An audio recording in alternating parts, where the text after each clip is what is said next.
Well, hello and welcome into another exciting episode of The Scene. I'm your host, Bubba Starts, and with me today is my good buddy, Brandon Manger. Mango, how you doing, brother? From Dakota Green, the Terp Ranch. Doing good, man. We're here at Trailshead Cannabis, hanging out here in Deadwood. I'm so glad you could join me today. I'm glad I can too. I barely ever get off the farm. So Yeah, it's kind of a special Friday for me.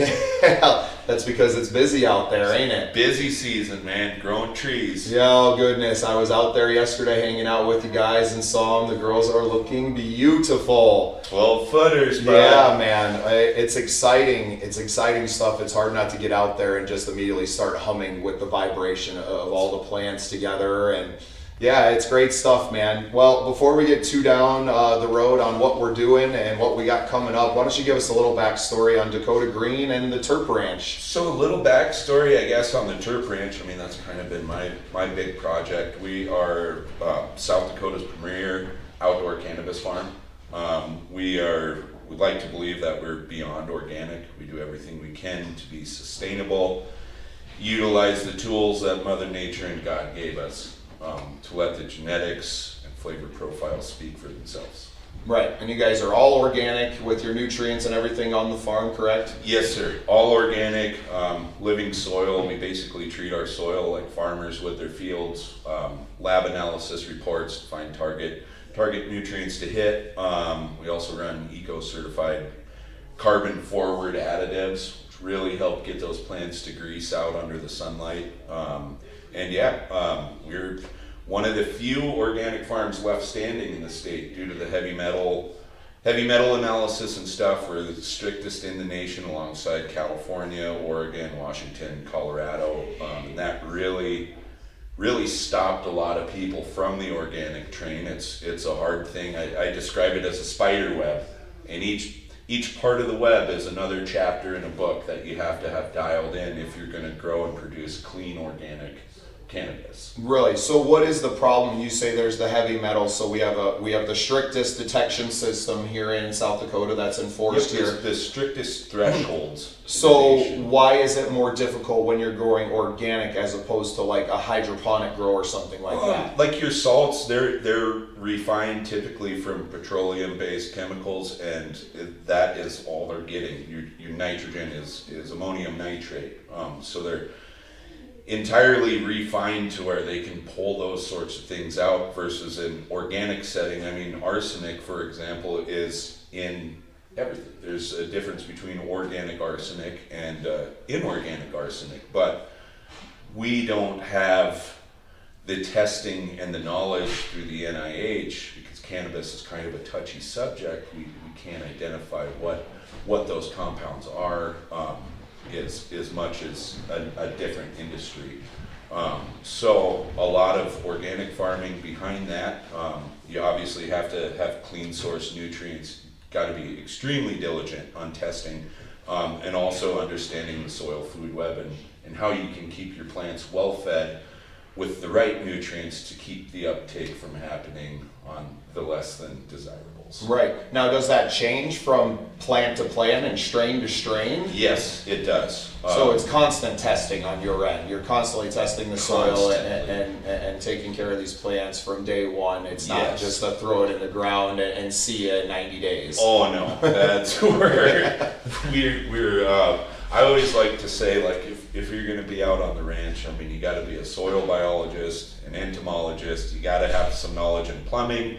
You name it. You got to be good at a lot of different things just to be able to get to the starting point. Well, and you got to be able to work hard. You know, you guys put in long hours out there, having seen the farm and seen the scope of it alone. Is just a massive scale and the work that goes into it. And really, I mean, you guys come together as a family. There's a lot more people than just you out there. Yes, you're permanent, but the farm, and you've seen it, Bubba, if you're part of the Terp Ranch, you're part of the family. Yep. It's not just a job.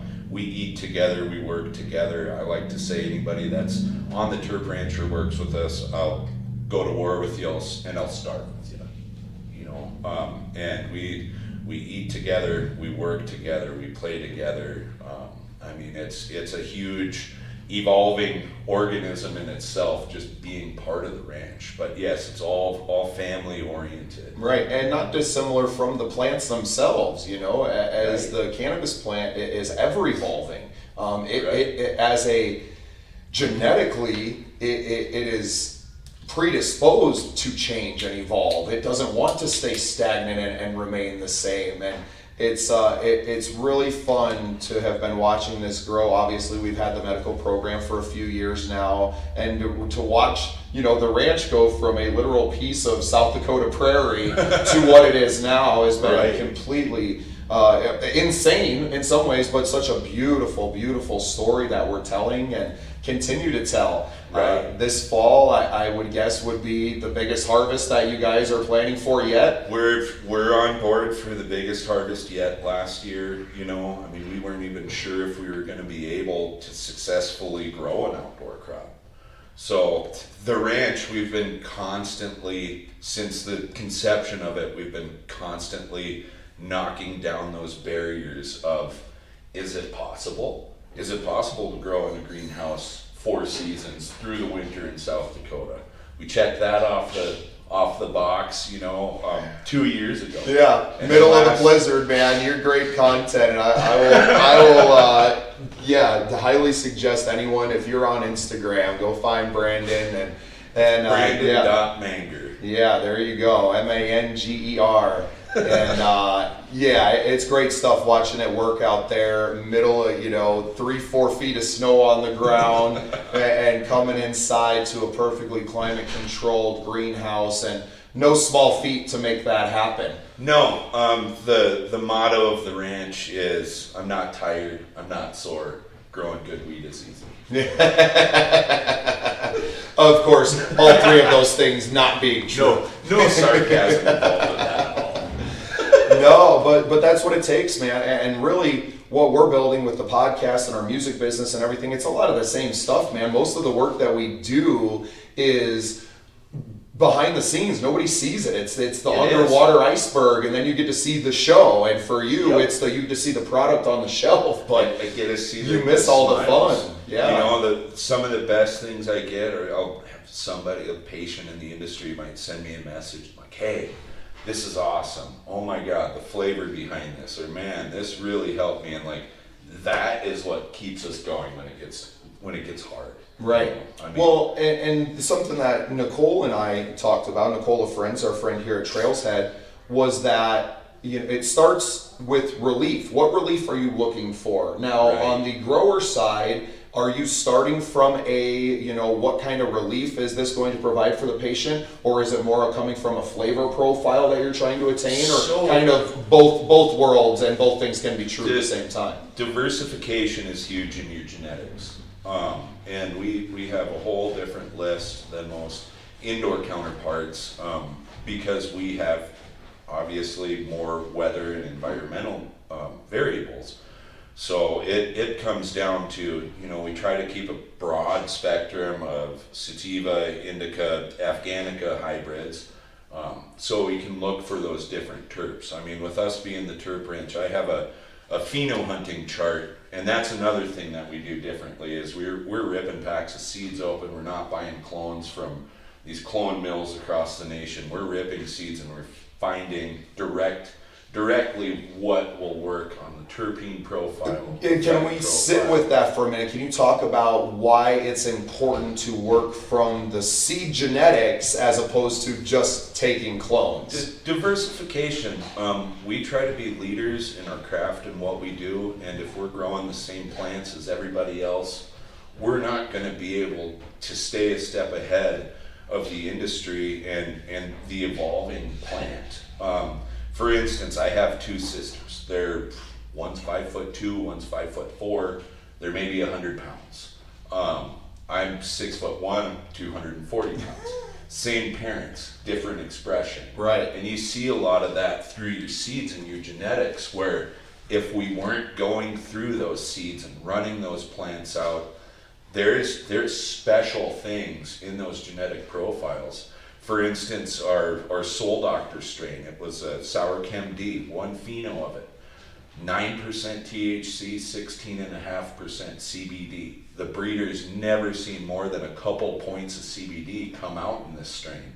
Well, this is somewhere way back in the lineage. Right. But if we want to talk about relief and help for a lot of patients, I know a lot of older people that don't want to smoke these 30% strains. They're looking for back pain relief. They're looking for these things. And this one phenotype we found out of 20 is like that magic ticket of relief, but a well-balanced high. So if we weren't ripping through seeds, you'd never get to that. So it could be one seed in a pack of 20 or 100 or 1,000, right? That has that expression, and that is what, to me, that's probably the coolest thing about, you know, cannabis in general is like, and I'm sure corn and all those things are the same way too, but like we look at plants as humans and like that plant, well, that's the same. It's a pot plant, they're all the same and that's it, and not a further thing to be from the truth. It makes it easy for these people that are in the industry for the green rush, these clone mills. Oh, okay, this strain's popular in this state. This is on top sales. Right. Now, do you want to be a leader or do you want to be a follower? Right. Us, we want to actively watch this plant evolve and be more active in that genetic selection process to find what works. Yeah. Now, is the goal to eventually have people that want Terp Ranch genetics to grow for themselves? Is that something that's talked about? That seems a little further down the stream than where we're at right now. But definitely further down the stream, but that's something that I would really like to get into. To run a successful breeding program, everybody can call themselves a breeder if they do an F1 hybrid, throw a little bit of pollen. And that's cool, you know, I don't talk down on that. But if we run a breeding program on the Terp Ranch, we're going to be getting into F3 to F5 generations before you see it released. So we have time to work those lines, check them for stability, really breed back the traits that we're looking for in the plants before you'll ever see any of that released in public. Right, which is a huge investment, obviously, of time, of resources. You would need a completely secure building right to its own, right? Because you're not trying to pollinate all the other Not trying to ones. pollinate everything else. The whole farm, right? So and just sticking to your overall goal, you know, because you can find new traits while you're working a line, and it's easy to get off task. So to run an effective breeding program, when you start, you say, okay, this is what I'm looking for, this is how we're going to get here, and you got to stick to your guns. Otherwise, you end up chasing squirrels, and by the end, it's not the same thing that you're going for. Yeah, exactly. And it just goes forever. I mean, you got job security. If that's the evolution, right? If that's your upward mobility, I know there's not really a boss at Dakota Green at the Terp Ranch, right? But, you know, to be able for you to teach people how to grow really good cannabis, right? So that you can organic cannabis, right? So that you can move into the breeding program and everything, and having the vision of that and the longevity of the Terp Ranch and Dakota Green as, you know, as the parent to that. And yeah, man, it's a really cool time for all of us right now, because it seems like things are hitting. We obviously have the vote coming up here in November. I am 29. I'll make sure you guys are all registering to vote. Make sure you get out and vote this November. If you're in South Dakota, vote yes on 29. And let's get access to everyone 21 plus. You know, there's no reason that we should be spending extra money on licensing and things like that when it's just not necessary. So we really encourage you all to get out, register to vote. You can come right here to Trailshead Cannabis. I'm sure the dispensaries that you guys have over there, is it, I get confused. I get all the colors in my head. Redwater is in Belfouche, south side of Belfouche off Highway 85, and then we have Yellowstone in Fort Pierre. Awesome, and I've been to Yellowstone, which is further away, but I haven't been to Redwater yet. So I need to get over there to Belfouche this trip and to stop in and see it. But yeah, you guys can find voter registration forms there. You can get educated on what I Am 29 is. You know, allowing access to everyone 21 plus. It's just an initiated measure, so it's kind of a generality, but it's telling our legislators that voters in South Dakota believe that it's a requirement. It should be everyone's fair access to medical cannabis and to cannabis in general. Well, let's quit wasting money on incarcerating people for personal amounts of cannabis, and let's ensure that it's clean. From a grower standpoint, I mean, we go through rigorous testing to ensure that our products that hit the shelves in the state they're 100 times cleaner than the food that we're allowed to buy from the growers. Right, and Mango, look, I mean, both of us kind of outing ourselves. We're both medical patients now, but Right. you know, we've been using cannabis for a long time. You know, before it had all of that. Would you say that it's the safest it's ever been to use cannabis in probably the history of the world? If bought through the stores, yes. Right. Yep.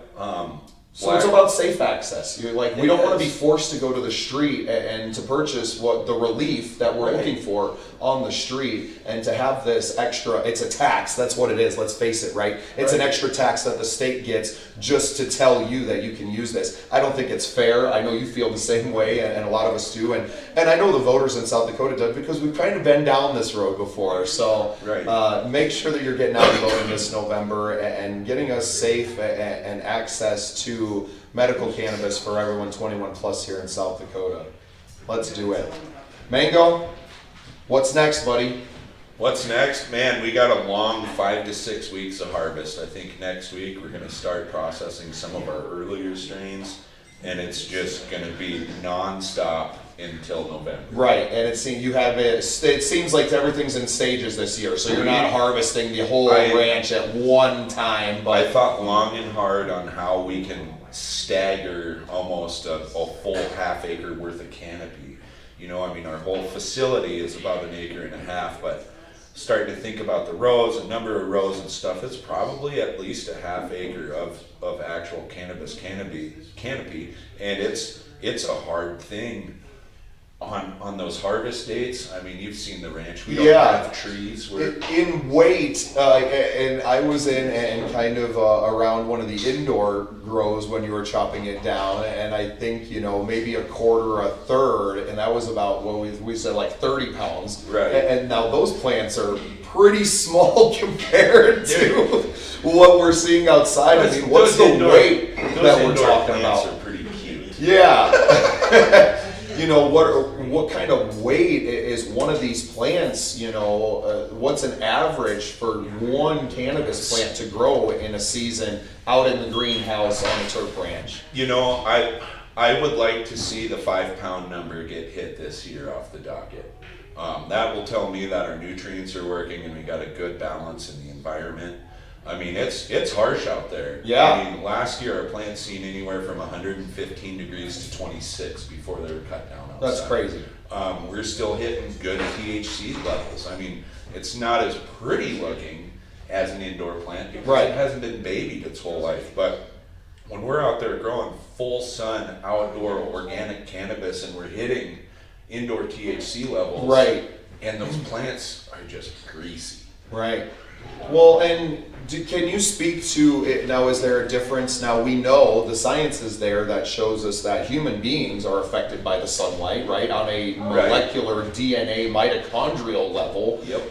Are cannabis plants, you think, the same way? We'd have to think the same thing, that I think plants they grown are. under natural sunlight, and There's some collegiate studies that have actually been released over the last couple of years proving that sun-grown cannabis produces more terpene production and also more microcannabinoids. You know, not just the THC or the CBD, but all these other cannabinoids. that we know very little about because the research just hasn't been and done. what they're finding is that all of these micros are coming out and being expressed more. So I think the sunlight provides more expression for that plant, and in return, I think it makes it more of a well-rounded high.